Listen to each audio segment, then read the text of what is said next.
Assalamu alaikum wa rahmatullahi wa barakatuh, mes chers frères et sœurs.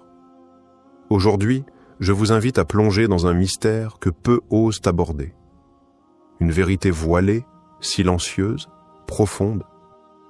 Celle qui entoure les souffrances du Mahdi, ce personnage promis à une mission titanesque.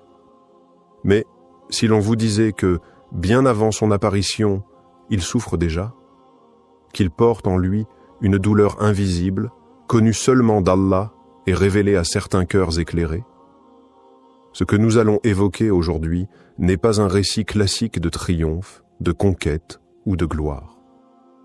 C'est l'histoire d'un homme choisi, préparé, mais aussi éprouvé dans sa chair et dans son âme. Un homme que l'on imagine souvent comme fort et conquérant, alors qu'en réalité, sa force naît d'une épreuve intime. Une maladie secrète, une douleur constante, une solitude écrasante. Des savants comme Ibn Arabi ont laissé entrevoir des signes, des visions, des intuitions profondes. Selon eux, le Mahdi n'émergera pas comme un guerrier intact, mais comme un homme brisé, renforcé par l'épreuve. Et si cette maladie dont il souffre n'était pas un obstacle, mais le signe même de son élection divine?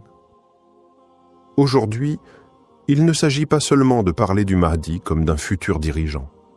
Il s'agit de découvrir l'homme, celui que Dieu prépare dans le secret, loin des regards, dans la douleur, dans le silence, et dont la guérison pourrait bien être liée à celle de toute la Oumma.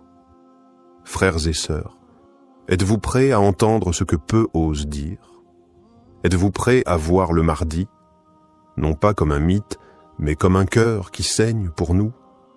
Lorsque l'on explore les textes spirituels les plus profonds, on découvre que le Mahdi n'est pas seulement un leader politique ou religieux, mais un être façonné par des souffrances invisibles.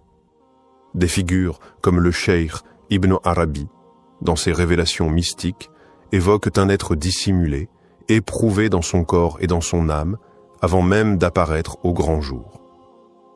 Dans ses écrits, Ibn Arabi ne décrit pas le Mahdi comme un homme sans faille, mais comme un serviteur brisé et humble, portant en lui le poids d'un immense secret. Il parle d'un homme caché parmi les gens, vivant dans l'anonymat, supportant des douleurs que peu peuvent y comprendre. Ces souffrances ne sont pas là par hasard. Elles sont un langage, un rappel, un pacte silencieux entre Allah et son serviteur. Certains textes anciens rapportent que le Mahdi serait affecté par une douleur physique continue, une faiblesse corporelle qui contraste avec la puissance spirituelle qu'il incarne. Il ne s'agit pas de simples maladies comme nous les connaissons, mais de blessures symboliques liées au destin de l'humanité. Sa douleur serait le miroir de celle de la Oumma. Plus elle est affligée, plus lui aussi est touché. D'autres savants parlent de nuit noire spirituelle, de solitude extrême, de silence imposé. Le Mahdi n'est pas formé dans la facilité. Il est forgé dans l'épreuve, car seule l'épreuve purifie, élève, réveille. Et pour guider les cœurs brisés, il faut avoir connu la fracture de l'intérieur. Ce n'est pas un héros de conte, c'est un cœur choisi, éprouvé, élevé. Et ses souffrances sont la première révélation de sa grandeur. Avant même la lumière, vient la brûlure. Les souffrances du Mahdi ne sont pas une simple fatalité. Elles portent une signification profonde, enracinée dans la tradition prophétique et la sagesse divine. Dans l'histoire de l'humanité, aucun envoyé, aucun homme choisi par Allah n'a été exempt d'épreuves.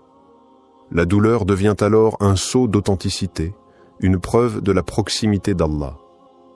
Le Mahdi, comme les prophètes avant lui, est purifié par la maladie et l'oppression silencieuse. Ce n'est pas une punition, c'est un affinement.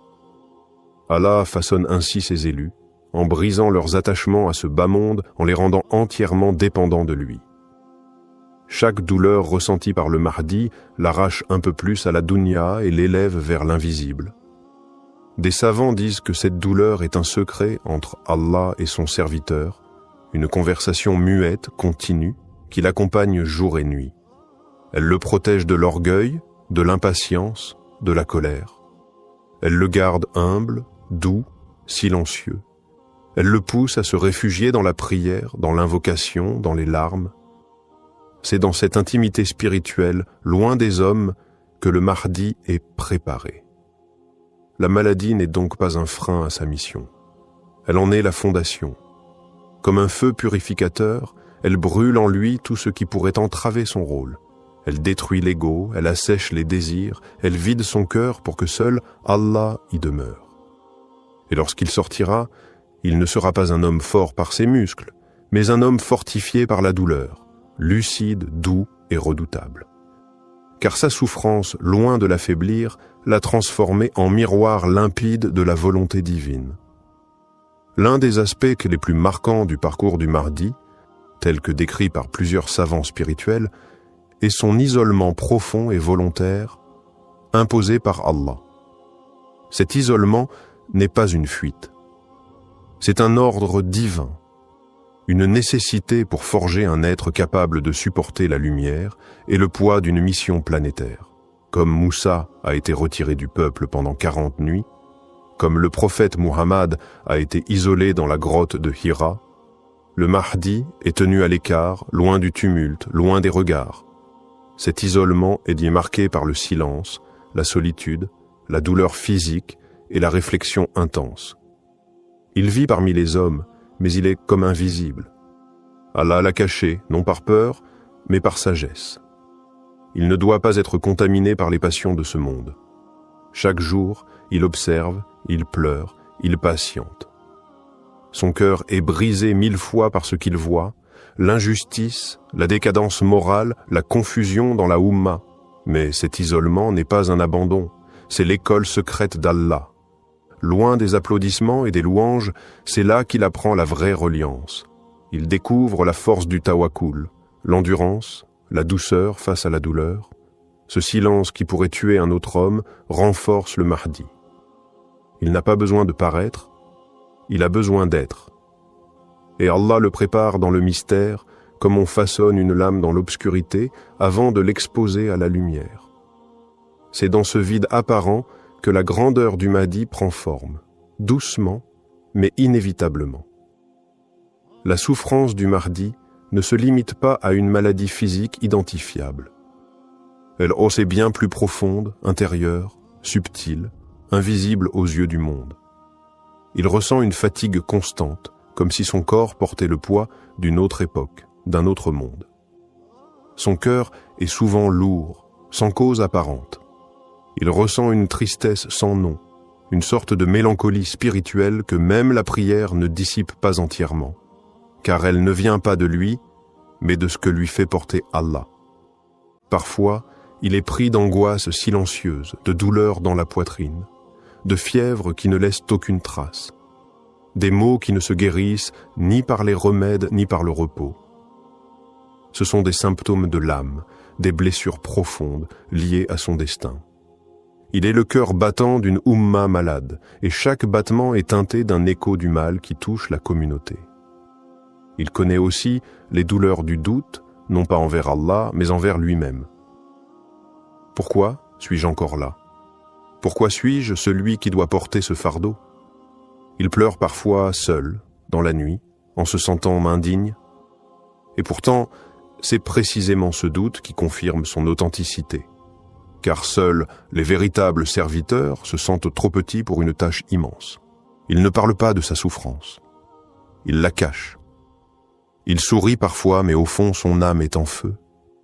Et ce feu est ce qui le distingue. Un feu intérieur qui ne détruit pas, mais qui purifie. Ce feu est la réponse d'Allah à une Oumma qui a trop longtemps éteint la lumière. Le Mahdi souffre, pour nous. Il y a un lien mystérieux, mais puissant, entre la douleur du Mahdi et l'état de la Oumma. Sa souffrance n'est pas individuelle. Elle est le reflet direct de notre désunion, de notre éloignement d'Allah, de nos péchés collectifs. Plus l'injustice se répand, plus la foi s'affaiblit, plus l'obscurité gagne le cœur des musulmans, plus le Mahdi ressent en lui un poids invisible. Il est comme un miroir spirituel. Ce que vit la communauté, il le porte dans sa chair. chaque larme d'un orphelin abandonné, chaque oppression vécue par un musulman, chaque mosquée profanée, résonne en lui comme une blessure ouverte. Il ressent tout cela avec une intensité que personne ne peut comprendre. Allah a placé en lui une sensibilité spirituelle hors norme, afin qu'il soit capable de représenter, par sa propre douleur, les maux profonds de toute une nation. Mais cette souffrance n'est pas vaine. Elle est le prélude au réveil. Elle est comme les premières secousses avant la délivrance. Car quand la douleur atteint son apogée, quand l'injustice devient insupportable, le Mahdi est alors prêt à apparaître. Sa guérison viendra avec le réveil des cœurs, avec le retour vers Allah, avec l'unité retrouvée. Plus encore, c'est notre retour sincère qui soulagera sa douleur. Car Allah ne l'a pas envoyé pour marcher seul, mais pour guider ceux qui veulent revenir. Si la Ummah guérit, lui aussi guérira. Si elle se lève, lui aussi se relèvera. Son mal est notre miroir, et sa lumière, Inch'Allah, viendra de notre Tauba. Frères et sœurs, il est temps d'ouvrir les yeux. Le Mahdi ne viendra pas comme un héros de fiction, fort, inébranlable, célébré dès son arrivée. Non. Il surgira blessé, silencieux, marqué par les années d'attente et de douleur. Il sera celui qui a pleuré pour nous avant même qu'on pense à lui. Et si nous ne réalisons pas cela maintenant, nous risquons de ne pas le reconnaître quand il apparaîtra. Il est celui dont la souffrance nous accuse. Car tant que nous restons divisés, tant que nous vivons loin d'Allah, tant que l'injustice règne parmi nous, il ne peut pas être soulagé. Il est comme suspendu dans le temps, attendant que la Oumma réponde à l'appel divin. Il n'est pas en pause, il est en préparation. Et chaque jour qui passe sans réforme est une journée de plus où il endure pour nous. Il ne cherche ni gloire ni pouvoir. Ce qu'il veut, c'est une communauté debout, une nation réconciliée avec son Créateur, des cœurs vivants qui ne suivent que la vérité. Mais cette vision ne se réalisera pas par magie. Elle commence avec chacun d'entre nous, car notre changement, aussi petit soit-il, soulage un peu de son fardeau. Frères et sœurs, le Mahdi n'est pas un mythe. Il est réel. Et il souffre peut-être en ce moment, quelque part, dans le silence, attendant qu'Allah lui dise « Sors ». Mais avant ce moment, posons-nous cette question sincère. Sommes-nous prêts à le suivre? Ou serons-nous ceux qui l'ignoreront, trop occupés par ce bas monde? Ne le laissons pas porter seul la douleur du monde. Réveillons-nous, relevons-nous, revenons à Allah, car c'est